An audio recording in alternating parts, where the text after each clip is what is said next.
여러분 안녕하세요. 大家好. 네, 오늘 미디어 리터러시 수업 주제는 중국의 자유에 대해서 알아보도록 해요. 여러분들 딱 중국의 자유라는 제목을 봤을 때 처음으로 드는 느낌은 어떤 느낌인가요? 좀 불편한 느낌이 드시나요?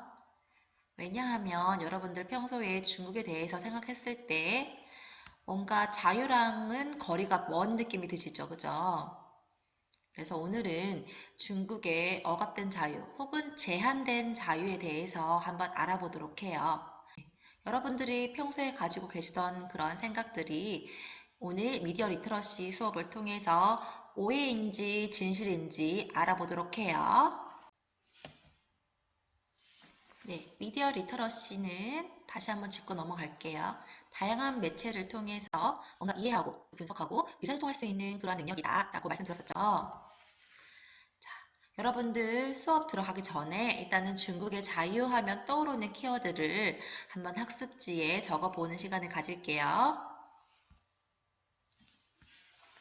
네, 다 적으셨나요?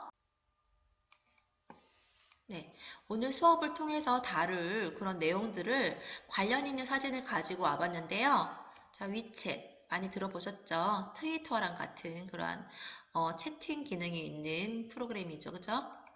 이거는 뭔가 프로필 같기도 하고요. 이거는 뭔가 세 자녀 낳아서 벌금을 물었다는 그런 내용이네요. 이거는 현재 국가 주석이고요. 중국의 시진핑. 십자가, 그죠? 십자가를 철거하는 장면 같기도 하네요. 대충 감이 오셨나요? 선생님이 오늘 다룰 주제들 한번 정리해 봤는데요. 여러분들이 학습지에 쓴 그런 키워드랑 겹치는 내용들이 있나요? 자, 일단 살펴보기 전에 오늘이 아무래도 자유라는 주제로 수업을 할 거기 때문에 그 관련되어 있는 단어를 한번 배워볼게요. 자유, 중국어로 읽어볼게요. 自由,自由. 자, 자유라는 단어예요. 자, 하나하나 살펴봅시다. 첫 번째, 선생님이 가지고 온 거는 언론의 자유 가지고 와봤어요. 자, 지금 우리 흔히 쓰고 있는 그러한 지금 프로그램이죠, 그죠? 이 세 가지 프로그램이 여러분들 공통점이 있어요. 뭘까요? 그쵸? 중국에서 쓸 수 없는 그런 프로그램이죠, 그죠? 자, 구글 같은 경우에는 검열 문제로 중국 정부와 마찰을 빚어서 구글은 철수하고 그 대신에 음, 바이두라는 중국의 사이트가 운영이 되고 있죠. 그죠? 역시 페이스북과 트위터 대신에 중국에서는 뭐 웨이보나 위챗 같은 그러한 프로그램을 사용을 하죠. 네. 이와 같이 중국 정부가 통제하고 감시하기에는요, 다국적 기업, 외국 기업보다는 중국 기업이 편하기 때문인 거죠. 그죠?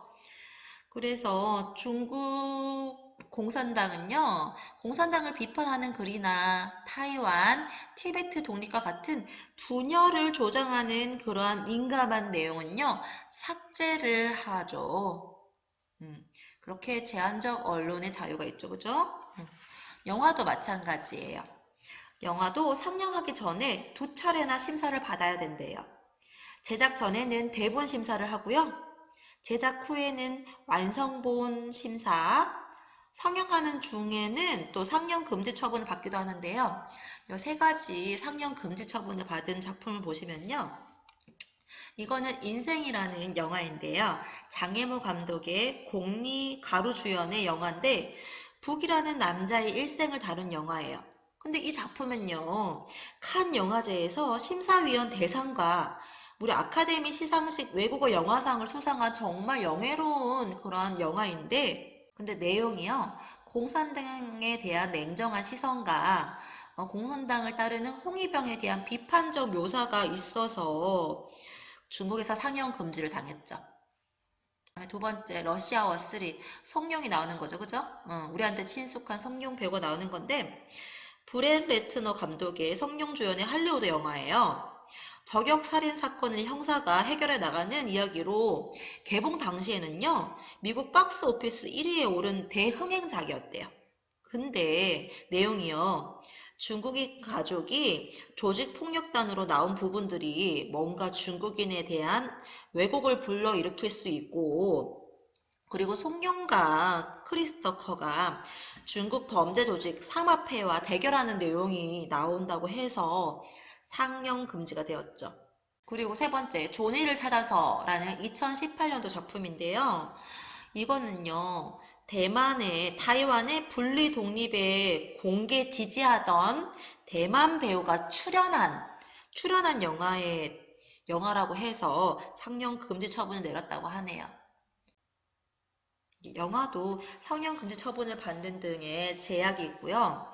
드라마도 마찬가지예요. 인기를 얻으면서 방송되던 드라마가 만약에 중국 사회를 너무 어둡게 그렸다거나 중국 사회의 치부를 건드렸다는 이유로 갑자기 방송이 중단되기도 한다고 해요. 그러면 이거는 도대체 어떠한 이유에서 그렇게 제약을 가하는 건가 보시면 시진핑이 연설한 단락을 갖고 와봤는데요. 당의 지도에 악의적인 의도로 공격하는 것, 사회주의 제도를 공격하고 당과 국가의 역사를 왜곡하고 허위사실을 유포하는 등등의 이러한 매체들은 인터넷에서 통제를 강화해야 된다라고 연설을 한 게 있죠.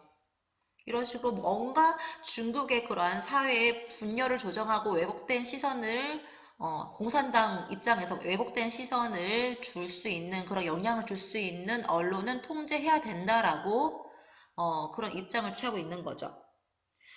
그런데 중국인들도요, 이런 검열과 사상 통제, 언론 통제에 불만이 많아요. 그쵸? 불만이 많을 수밖에 없죠, 중국인들도. 그런데 인터넷에 올린 글이 삭제되면 중국인들끼리 풍자의 표현으로 이런 표현을 많이 얘기한대요. 被和谐了，被和谐了. 조화롭게 됐네. 야, 나 오늘도 조화롭게 됐어. 야, 나 오늘 중국에 의해서 조화롭게 됐어. 그러니까 뭔가 풍자 표현이에요. 말 그대로 조화롭게 됐다는 건 좋은 의미가 아니라 풍자의 표현이에요. 이 조화라는 뜻은요, 호진타오 시대, 옛날에 중국 공산당 정부에서 내건 핵심 정책이었는데요. 뭔가 중국의 국민들이 분열 없이 잘 협력할 수 있도록 조화롭게 만들자라는 그런 핵심 정책을 이렇게 만약에 내가 올린 그 게시물이 삭제되면은 나 또 조화롭게 됐네 이런 식으로 풍자하는 거죠. 근데 이게 보시면 2015년도에 중국 TV 앵커 출신의 여기자 이분이거든요. 이 여기자가 중국의 스모그 오염을 고발하는 다큐멘터리를 만들었어요. 104분짜리 동영상은요, 폭발적인 인기를 끌었고요. 칭화대 총장으로 있다가 환경보호부 부장이 된 인사는요, 이 다큐멘터리는 중국인들의 환경보호 인식을 높여줬다라고 극찬하기도 했었어요. 그런데 며칠 뒤에 이 동영상이요, 그만 인터넷 사이트에서 일제히 자취를 감춘 거죠. 왜요? 중국의 그런 스모그 그러니까 중국의 안 좋은 점을 낱낱이 폭로했다라는 이유에서요. 그래서 중국인들은 이 다큐멘터리도 被和谐了, 조화롭게 됐네 이렇게 표현을 하는 거죠. 근데 그런가 하면요, 지혜롭게 중국인들이 검열을 피하기도 해요. 중국에. 이게 1989년 6월 4일天安문 사태라고 해서 이거는요, 민주화를 요구하던 시위대를 중국의 군대를 동원해 해산하면서 많은 사상자를 낸 그런 사건이거든요. 그러니까 중국 정부는 공식 관점 외에는 다른 의견이나 이 사건에 의해서 논의를 하는 거를 엄격하게 통제를 해요. 왜냐면요, 민주화 요구를 하면서 중국에 뭔가 분열을 조장했다라고 정말 엄청난 충격을 받은 사건이거든요. 그래서 이 사건 자체를 논의하는 거를 싫어해요. 거부하는 거죠. 그래서 중국 네티즌들은요, 정말 실제로 일어났던 사건인 6월 4일 대신에 보시면 5월 35일, 5월 35일이라는 가상의 날짜를 만들어서 인터넷 검열을 피해서 이 사건에 대해서 뭔가 논의도 하고 생각을 나누기도 한 거죠. 이런 식으로 위에 정책이 있으면 아래에는 대책이 있다. 上有政策, 下有对策. 위에 정책이 있으면 아래에는 대책이 있다. 이런 식으로 아무리 중국 정부가 비판을 통제하려고 해도 중국인들은 새로운 빈틈을 찾아서 끝없이 저항을 한다라는 그러한 내용입니다. 중국의 옛 속담이에요. 그거 외에 또 하나의 방식이 여러분들, 중국에서는요, 절대 유튜브를 볼 수 없을까요? 사실은 그렇지는 않아요. 자, 중국의 방화만리장성이라고 해서 이런 정말 뭐 유튜브나 뭐 트위터 이런 거를 막는 그런 방화망이거든요. 그런데 다른 방식, 가상사설망이라는 VPN이라는 판치앙, VPN은요, 다른 나라 IP로 인터넷에 접속하게 해주는 우회 접속 프로그램이에요. 그래서 수많은 민간업자들에 의해서 어플로도 만들어져 사용되고 있거든요. 그러니까 중국인들은 이 가상사설망, VPN을 이용해서 사실은 접속할 수 있어요. 그러니까 다양한 방식으로 중국 정부의 그런 통제를 피해가는 거죠. 그래서 비즈니스나 학술, 공적 영역 등 외국과의 교류가 필요한 분야도 있기 때문에 사실은 중국 당국도 이런 가상 사설망이 있는 걸 알지만 풀어주기도 하고 뭐 갑자기 한순간에 막 통제하기도 하고 풀어줌과 조임을 반복하면서 정부랑 민간업자의 숨바꼭질이 계속 이어져 오고 있는 게 지금 중국의 실정이에요. 그래서 만약에 여러분들 중국에 가셔서 여행하시면서 만약에 SNS나 구글, 유튜브 이런 거 하시고 싶으시면 이렇게 VPN이라는 이런 거를 신청할 수도 있다는 거 알아두시면 좋을 것 같고요. 자, 두 번째 키워드. 출산의 자유라고 한번 가지고 와봤는데요. 여러분들 사진 볼게요. 방금 첫 페이지에서 본 거죠. 장혜모 감독, 중국의 유명한 감독이에요. 새 자녀를 낳았다고 해서 벌금을 13억이나 물었대요. 그럼 이 말은 뭔가요? 중국에서는 출산의 자유가 있다라는 걸까요? 없다라는 걸까요? 자, 그럼 이거 하나 보실까요? 이게 뭐죠? 한 어린이가 어머니의 목을 뭔가 조르고 있는 정말 철이 없는 행동을 하고 있죠. 그죠? 자, 철이 없는 행동. 이 애 정말 황제처럼 키워서 버릇이 나빠진 거죠. 이거를 중국에서는요. 소황제, 이 친구를 소황제라고 부르는데요. 小皇帝, 小皇帝. 중국의 출산 정책에 의해서 생겨난 이러한 용어예요. 요거 뒤에서 한번 살펴볼게요. 중국의 인구 정책을 한번 크게 살펴보면요. 자, 5, 60년대는요, 출산 장려 정책을 시행을 했어요. 왜냐하면 인구가 많으면 그만큼 노동력이 확보가 되는 거니까요.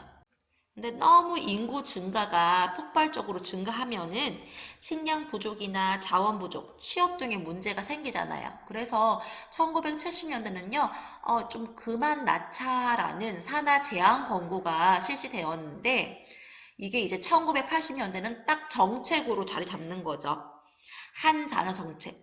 한 가정에는 한 자녀만 낳을 수 있다. 그죠? 근데 여러분, 인구가 많아도 걱정이지만 인구가 감소하면요. 노동력이 또 부족해지고 노령 인구가 빠르게 늘어나니까 경제 성장이 위태로워질 수 있기 때문에 2016년도에는 또 두 자녀 정책으로 인구 정책을 수정을 했어요. 한 가구당 2자녀까지 낳을 수 있다. 지금은 2자녀 정책이 시행되고 있지만 아직까지 중국에서는 한 자녀만 낳는 거를 좀 선호하고 있기는 해요. 그래서 1가구 1자녀 정책으로 인한 그런 문제점 한번 볼게요, 여러분들. 이거는요, 독생 자녀증이라고 해서 자발적으로 평생 한 자녀만 낳기를 바라는 부부에게 나라에서 영예의 의미로 독생 자녀 부모 영광증을 발급해 주고요. 자녀 보건비의 명목으로 독생 자녀 부모 장려비를 지급한다고 해요. 그리고 이거는 고액 벌금이죠. 네, 고액 벌금이라는 것은 한 자녀 정책을 시행할 때는 한 가구당 하나밖에 낳을 수 없는데 그 이상을 낳을 때는 벌금을 묻는다. 그래서 아까 전에 3명의 자녀를 낳은 그 장혜모 감독은 고액 벌금을 냈죠. 그죠? 자, 그 다음에 이거는 읽어볼게요. 허이 하이즈, 허이 하이즈, 허이 검은 하이즈, 아이들. 검은 아이. 검은 아이는 무슨 뜻일까요? 이거는 농촌 사람들은 전통적으로 자식이 많을수록 복이 많다고 생각하고 실제로 농촌에서는요, 자식은 중요한 노동력을 제공하는데 근데 자녀 수를 통제하니까 벌금을 내지 않으려고 호적에 올리지 않는 이런 불법적인 검은 아이들이 생겨나는 거예요. 그래서 호적에 올리지 않은 아이들을 이 검은 아이라고 하거든요. 네. 소황제는요, 아까 전에 한 자녀 정책으로 인해서 외동 자식인 거잖아요. 외동 자식이기 때문에 집안에서 온갖 사랑을 독차지해서 소황제라고 부르는 거죠. 그죠? 이거는 80호, 90호, 80후, 90후. 이거는 뭐냐면요. 80년대 이후에 태어난 사람들, 90년대 이후에 태어난 사람들. 네, 특히나 80년대 이후에 태어난 빠링호 같은 경우에는요, 한자는 정책으로 인해서 태어난 독자 세대인 거잖아요. 그래서 뭐 포스트 80세대, 빠링호 이렇게 부르는데 이전과는 전혀 다른 세대라고 해서 뉴 차이니즈라고 부르기도 합니다. 이들은요, 사회주의 계획 경제를 버리고 시장 경제 속에서 성장한 첫 세대인 거죠. 그래서 좀 이기주의 경향이 있고요. 어려운 걸 안 하려고 하는 경향이 있는 거죠. 그래서 70년대, 80년대, 90년대 성향을 잘 나타낸 그림이 있어요. 70년대 같은 경우에는 야근해야 돼 이렇게 단념하는 그런 그림이고요. 80년대생은 야근 안 할 건데 이런 그림이고요. 90년대생은 출근 안 할 건데 아예 성향이 다르죠. 그죠? 점점 갈수록 점점 개인주의적 성향이 강해지는 거죠. 좀 더 자세히 보면요. 아까 전에 한자라 정책으로 인해서 노동 가능 인구가 감소하고 고령화되고 그렇다라는 거. 자, 두 번째, 아까 전에 살펴본 허이하이즈, 출생 신고를 하지 않은 그런 아이들이죠. 그러니까 그렇기 때문에 이 아이들은요, 호적이 없기 때문에 뭐 병원이나 기차, 비행기 등 이용할 수 없고 학교 교육도 받지 못하고요. 취업도 할 수 없고요. 네, 그래서 이 불법적인 아이들이 생기거나 아니면 선택적으로 둘째가 생기면 낙태를 하거나 아니면 둘째가 남자아이일 경우에는 첫째 딸을 버리거나 혹은 미국으로 뭔가 중국 정부의 눈을 피해서 원정 출산을 하거나 이런 경우가 있었죠. 세 번째, 소황제 나왔죠. 小皇帝. 가정의 사랑을 독차지하여 황제처럼 자란 외동아이인데요. 이들은 4명의 조부모와 2명의 부모, 1명의 자녀가 있는 가정에서 성장해서 자기중심적이고 독립심이 부족하다라는 겁니다. 그 다음에 또 살펴봤던 80호, 90호, 80년대 이후에 90년대 이후에 태어난 중국 경제성장의 혜택을 누린 세대인데요. 축복받은 세대인 동시에 취업난과 치솟는 물가 등으로 인해서 어려움을 겪기도 하는 그런 세대라고 하네요. 또 다른 표현이 링링호, 영영후. 링링호는 2000년대 이후에 태어난 그런 사람들을 얘기합니다. 자, 세 번째, 거주 이전의 자유라고 나와 있는데, 자, 여러분들 먼저 이 표현 한번 볼게요. 여기 친구가 들고 있는 여기 나와 있는 단어인 거죠. 후口, 후口. 후口는 우리나라의 호적이랑 비슷한 개념이에요. 그런데 중국의 호적은요, 우리나라랑 좀 달라요. 예를 들면 농촌이나 산골에 사는 사람들은 기회를 찾아서 돈을 벌기 위해서 도시로 모여들잖아요. 그러면 근데 중국에서는요, 이런 일이 불가능하대요. 농촌 사람들이 도시로 이주하는 것을 불법으로 규정하고 있대요. 즉, 중국에서는요, 농촌 후코를 가진 사람은 특별한 경우를 제외하고는요, 도시 후코를 가질 수 없다라는 거예요.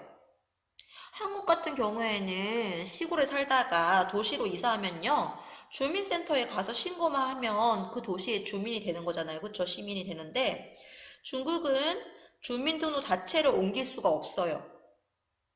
그래서 부모가 물려준 그 호적이 계속 그 호적으로 가는 거예요. 그래서 실제로 그 도시에 나가서 일을 하고 있다고 하더라도 그 도시의 정식 시민은 아닌 거예요.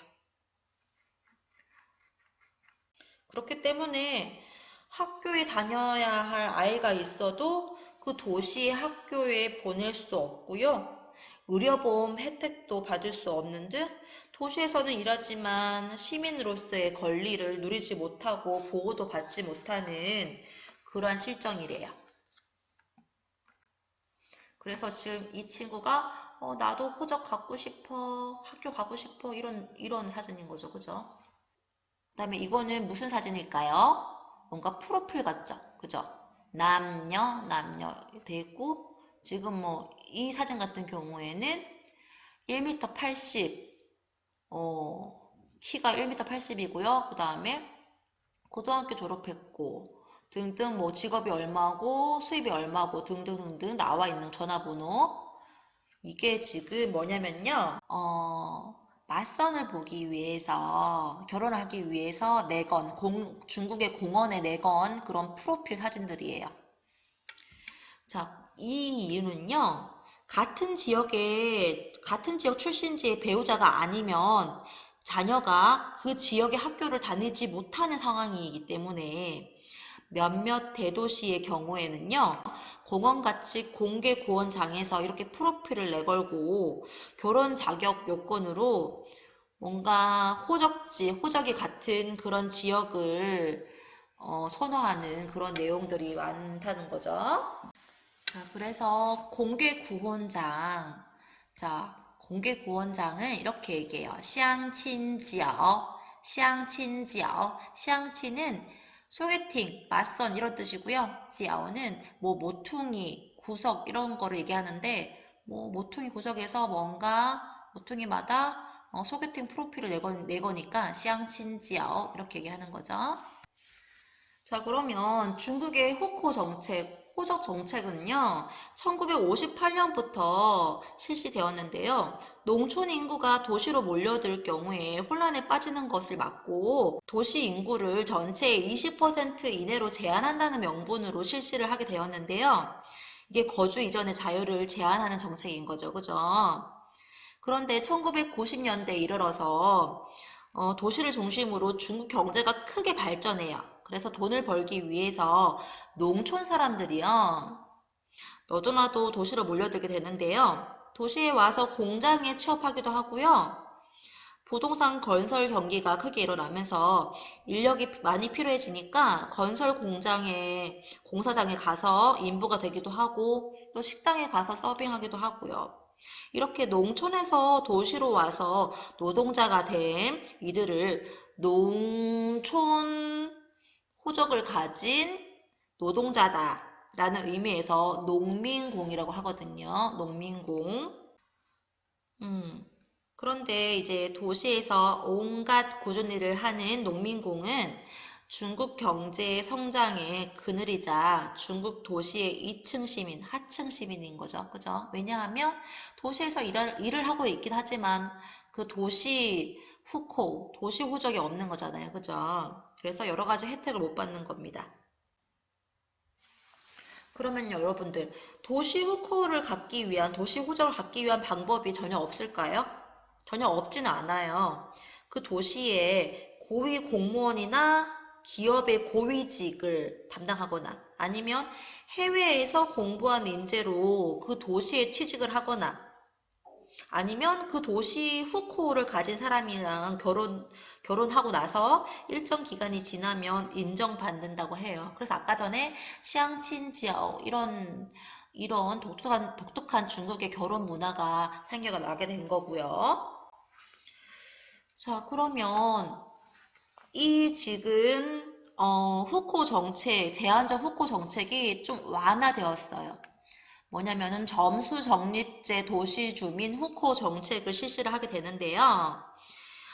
이거는요. 2013년도에 7월에 상하이에서 처음 시작된 제도인데요.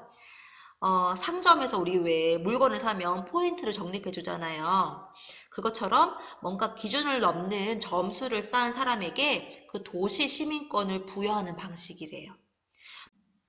근데 여러분, 이 정책도 사실은 문제가 있는 게 농민공이 도시 후코를 취득할 수 있어요. 열심히 노력하면. 근데 중국의 후코 정책이요. 농민 후코가 있고 도시 후코가 있다고 했잖아요. 근데 농민 후코가 도시 후코로 넘어가는 거를 좀 방지하기 위해서 농민 후코한테 혜택을 줬어요. 그 혜택은 뭐냐면요. 일정 부분의 토지를 분배를 해줘요. 그래서 그 분배받은 토지에 뭔가 농사도 지을 수 있고 생계를 유지할 수 있는 거죠.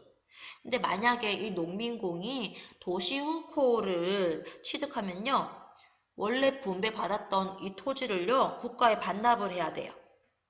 그래서 사실은 농민공들이 도시 후코로 변경하는데 굉장히 소극적인 태도를 보이기도 해요.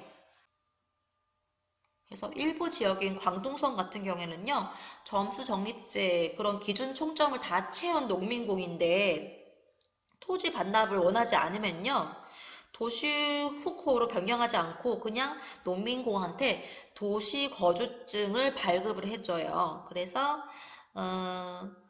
그런 자녀 의무 교육이나 주택 임대 같은 그런 혜택을 좀 제공한다고 하네요.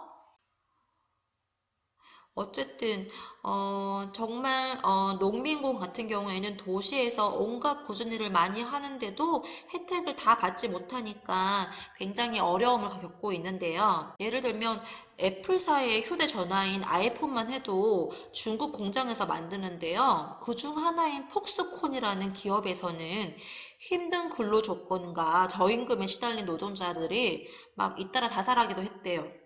네, 잘 보셨나요? 세계인이 많이 소비하는 공산품 중에 메이드 인 차이나가 많은데, 이것들이 사실은 농민공들의 손으로 많이 만들어지잖아요. 그래서 우리가 값싼 공산품을 소비할 수 있는 게 농민공 때문인 건데, 이들이 이렇게 중국 내에서 어떠한 혜택을 누리지 못하고 어려움을 겪는 게 사실은 전 세계가 관심을 가질 필요가 있는 것 같아요. 그래서 중국의 그런 후코 정책이 어떤 식으로 계속 완화가 될지 한번 살펴볼 필요가 있을 것 같아요.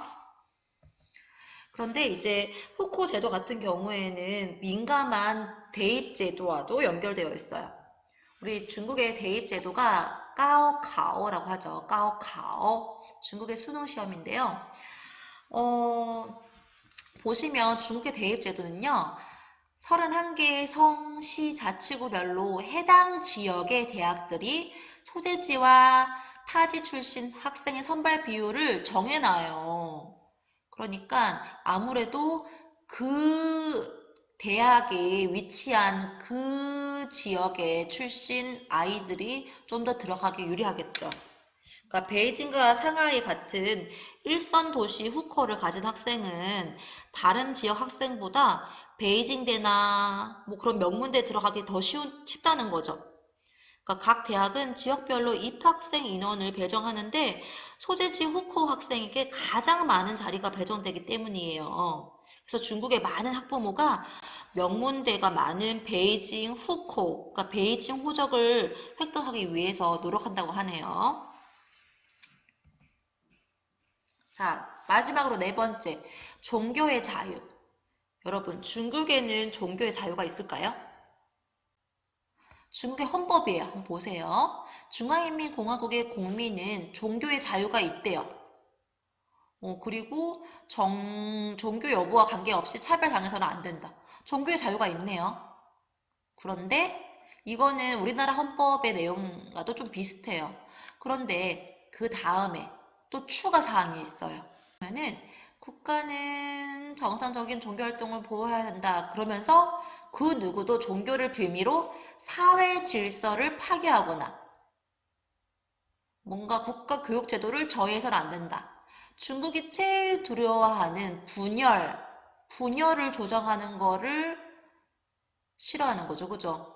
그러니까 사회 질서를 파괴하는 그런 종교는 인정하지 않는다. 라고 나와 있죠. 자, 그러면 자, 중국에서는요. 5대 종교만 인정한대요. 5대 종교가 뭘까요? 네, 불교, 도교, 이슬람교, 기독교도 있네요. 카톨릭교. 그런데 파룬궁 혹시 들어보셨나요? 파룬궁 같은 민간 신앙을 기반으로 하는 종교는 인정받지 못하고 있어요. 자, 그에 따라서 이렇게 삼자 정책을 채택하고 있는데요. 삼정 정책이라는 거는요. 세 가지 정해진 장소, 정해진 사람, 정해진 내용에 따라 종교 활동을 해야 한다. 뭔가 종교를 인정한다고 하면서 제한적인 종교의 자유를 주고 있죠. 그죠? 그 다음에 삼자 정책. 세 가지 자예요. 자치, 자양, 자전. 이 말은요. 기본적으로 외국 종교 단체와 연계 없이 뭔가 자기 스스로 운영하는 것을 명시하고 있는데요. 중국 종교 단체는요. 스스로 운영하는 자치, 그 다음에 스스로 운영 경비를 마련하는 자양, 스스로 전도하고 종교 교의를 해석하는 자전, 이렇게 나와 있어요. 그러니까 결국 중국은요, 어떤 해외 종교나 종교 조직이나 종교인이 중국 종교 사무에 관여하거나 중국에 선교하는 것을 금지하고 있어요. 만약에 외국에서 종교 조직이나 종교인의 자격으로 중국을 방문하고자 하면은 반드시 중국 당국의 허가를 받아야 돼요. 물론 외국인 개인이 중국에 입국해서 특정 종교를 선교하는 것도 당연히 불법이에요. 그러니까 기독교인 친구들 같은 경우에 우리 선교활동 많이 가잖아요. 중국에서는 중국 정부의 허가 없이는 선교활동은 금지예요. 불법이에요. 그래서 여러분, 그러니까 이런 식으로 뭔가 중국 정부에서 감시할 수 있는, 통제할 수 있는 종교 활동만 인정한다라는 그런 내용인데, 그래서 2018년도에 9월에 베이징의 최대 지하교회인 시안교회가 있었는데요. 이 교회가 CCTV 카메라를 설치하라는 중국 당국의 요구에 따르지 않았다는 이유로 폐쇄됐대요. 그러니까 중국의 뭔가 정부의 그런 지침을 따르지 않으면 이런 식으로 폐쇄시키는 거죠. 이해 가시죠? 자, 그러면 우리 그 전에 아까 전에 5대 종교 외에 뭔가 민간 신앙을 기반으로 한 파룬궁 같은 거를 인정하지 않는다고 했잖아요. 그 파룬궁이 뭔지 한번 잠깐 영상을 보실 텐데요. 우리 혹시 여러분들 명동이나 그런 거리에 가다 보면은 눈이랑 다리가 온통 멍투성이인 여자가 앉은 채로 온몸에 막 불이 붙어 타오르고 있는 남자 사진을 막 들고 있는 거 혹시 본 적이 있으신가요? 그게 바로 파룬궁이랑 관련되어 있는 건데요. 파룬궁은 중국 정부로부터 사이비 종교 집단으로 낙인 찍혀서 활동 금지를 당한 그런 단체예요. 잘 보셨나요? 파룬궁 하면은 종교 탄압 스캔들이라고 많이 거론이 되는데요. 사실은 중국 정부가 파룬궁을 박해하게 된 이유는 여러 가지 이유가 있겠지만 두 가지로 나눠보면은 첫째, 중국 정부가 두려움을 느꼈기 때문이에요. 8천만 명의 공산당원에 육박하는 7천만 명의 파룬궁 수련자는요, 공산당 체제를 위협하는 존재로 다가왔을 것이라는 그런 추측이 있어요. 심지어 파룬궁 추종자 중에는요, 공산당 고위급 지도부와 당원들까지 있어서 자칫 당을 향한 충성심이 약해지면 정부의 통제력이 먹히지 않을 수도 있다는 두려움이 더해졌기 때문이래요. 둘째, 파룬궁이 주장하는 것처럼 정치적으로 불순한 의도가 전혀 없다는 것을 100% 믿기 힘들다고 지적하는 거죠. 1999년 4월 대규모 파룬궁 집회는요, 1989년天安문 사태, 우리 아까 전에 살펴봤죠.天安문 사태 10주년에 맞춰 일어나서 정부를 압박하고자 하는 정치적 의도가 있는 거 아니냐라는 시각도 있었다고 합니다. 어쨌든 기본적으로 중국이 사회주의 국가여서 종교 자체를 좀 부정적으로 보는 게 있기는 해요. 여기 마르크스 보시면요. 우리 마르크스주의 많이 들어보셨잖아요. 그죠? 마르크스에서는요. 종교를 흡사 마약처럼 사람들의 의식을 마비시키는 것이라고 생각을 한대요. 그래서 종교는 사람들을 속이는 일종의 허위의식이자 인간의식이 채 숙성하지 못해 생겨난 것으로 본다고 하네요. 따라서 역사가 발전하면서 종교는 결국 소멸할 것이라고 본다라는 거죠. 이와 함께 중국 근대사의 그런 경험도 작용을 했을 거예요. 중국은 근대에 서구 여러 나라와 벌인 전쟁에서 잇따라 패했어요. 그래서 패한 뒤에 굴욕적인 불평등 조약을 맺고 영토를 뺏기게 되는데요. 이런 불평등 조약에는요, 대개 기독교 선교 자유의 보장, 교회 설립의 자유 등의 내용이 포함되어 있대요. 그렇다 보니 중국에서는요, 기독교 같은 서구 종교가 중국에 들어오는 것을 서구 제국주의가 중국을 침탈하는 것 같이 느껴지게 된다라는, 그래서 거부감이 생긴다라는 그런 내용입니다. 이러한 이유 때문에 중국의 그런 종교의 자유가 제한적인 건데요. 그래도 개혁 개방 정책 이후에 종교는 중국 공산당과 오랫동안 공존해야 될 대상으로 여기고 있다고 하네요.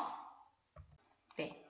그럼 여러분들 마지막으로 중국의 자유와 관련해서 여러분들 스스로 토론해 볼 만한 주제를 정해 보시는 시간을 가질게요. 자, 모두 수고하셨습니다. 大家辛苦了。